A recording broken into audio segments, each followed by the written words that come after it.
বন্ধুরা, আমি কিছু মক্কা মদিনার ছবি দিয়েছি। দেখো, ওখানে গিয়ে যারা হজ করতে যাচ্ছেন বা গেছেন তাদের আনন্দের ছবি। তারা যে ভীষণভাবে ডেডিকেটেড এবং আধ্যাত্মিক মনস্ক, যে গেছেন এবং তারা যে খুব খুশি আছেন ওখানে গিয়ে, আনন্দ ভালো আছেন। এবং কিছু মানুষ হয়তো মানে ওখানেই তাদের শেষ নিঃশ্বাস ত্যাগ করেছেন, হয়ে গেছে ঘটনাটা।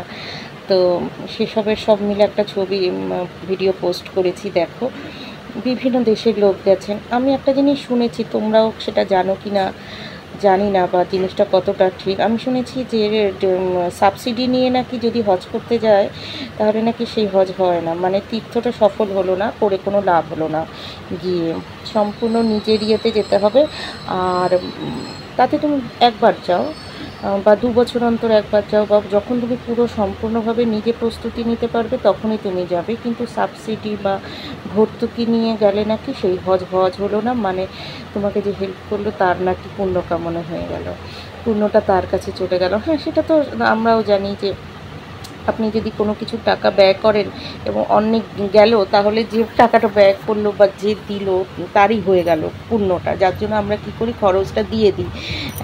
দেখবেন আপনি যখন ইমাম বা আপনাদের মৌলবি যাই হোক, ওনারা যখন করেন তখন আপনারা তাকে পারিশ্রমিক একটা দিন, অর্থাৎ যেটুকুনি হোক একটা কিছু দিয়ে দিন। পুজো বা আপনাদের যখন কিছু কেনেন দোকান থেকে বা ধর্মীয় উদ্দেশ্যে, তখন কিন্তু আপনারা আপনাদের সাধ্যমতো টাকা দিয়ে দেন। না হলে যে আপনাকে ডোনেট করছে, মানে অবদান দিয়ে দিচ্ছে, পূর্ণটা তার হয়ে যায়। তো শুনেছি সাবসিডি দিলে নাকি হয় না, সাবসিডি দিলে নাকি মানে পূর্ণ কামানো হলো না, আপনার এই হজে যাওয়াটা বৃথা গেল। কিন্তু বিভিন্ন দেশ তো এই সাবসিডিটা দিচ্ছে, আর এই সাবসিডির লোভে হয়তো অনেকেই যাচ্ছে, তাহলে তো তাদের পূর্ণ কামানোই হলো না।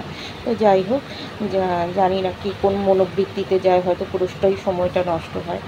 তো যাই হোক, আশা করি যে হজে যাওয়ার পরে সবারই মনের বিভিন্ন ধরনের যেসব নেগেটিভ দিকগুলো আছে সব পজিটিভ হয়। কারণ এরকম একটা দেখার পরে আশা করি আর কোনো কুমনোবৃত্তি, কুকর্ম করার ইচ্ছা থাকে না। কিন্তু তারপরেও বিভিন্ন দেশে দেখো, ড্রিঙ্কস মানে হার্ড ড্রিঙ্কস, মানে বিভিন্ন ধরনের নেশা, বাজে নেশা, যেগুলি অ্যালকোহলের নেশা, ড্রাগের নেশা, মেয়েবাজি, বিভিন্ন কিছু নোংরামো, তারপর সুদের কারবার, সবই তো চলছে, তাই না? ওগুলো নিয়ে কিন্তু কোনো হইচই হচ্ছে না, অথচ যারা এগুলো করছে তারা অনেকেই কিন্তু হজ করে আসছে, বাবার মানে বুক টান করে হজে যাচ্ছে, হজে গিয়ে কান্নাকাটি করছে, মানে মানে হজ করে ওই কাবা মক্কা দেখে কান্নাকাটি শুরু করে দিয়েছে, মানে আধ্যাত্মিকতায় বা আবেগে। কিন্তু স্বভাব চরিত্র যদি ভালো না হয়, কাজকর্ম ভালো না হয়, আমার তো মনে হয় 10বার তীর্থে গিয়েও কোনো লাভ নেই। বরঞ্চ একবার যাও, আর সব উপরওয়ালার কাছে, আল্লাহর কাছে দেখাও যে আমি খুব একজন ভালো মানুষ, একদম সৎ পথে চলছি, একদম সুকর্ম করে চলছি। তাতে আয়ুটা 50 বছর হোক না, 100 বছরের আয়ু দিয়ে হবে এটা কি, যদি কুকর্মই করা হয়, আর কর্মফলে যদি উপরওয়ালা তোমাকে থেতো থেতো করে, তাই না?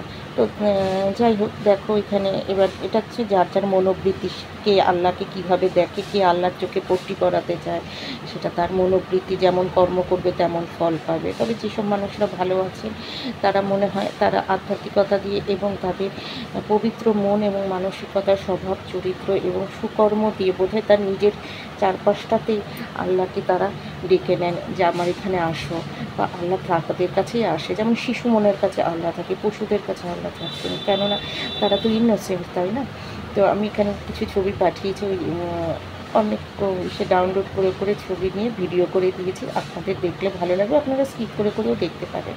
তো দিয়েছি, ভালোই লাগবে মক্কা মদিনার ছবি যেটুকুনি পেরেছি।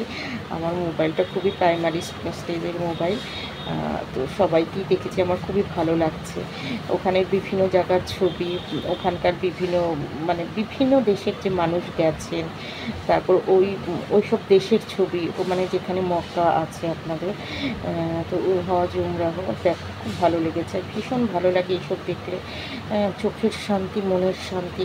আশা করি আপনাদেরও ভালো লাগবে, অবশ্যই ভালো লাগবে, ভালো লাগারই তো জিনিস।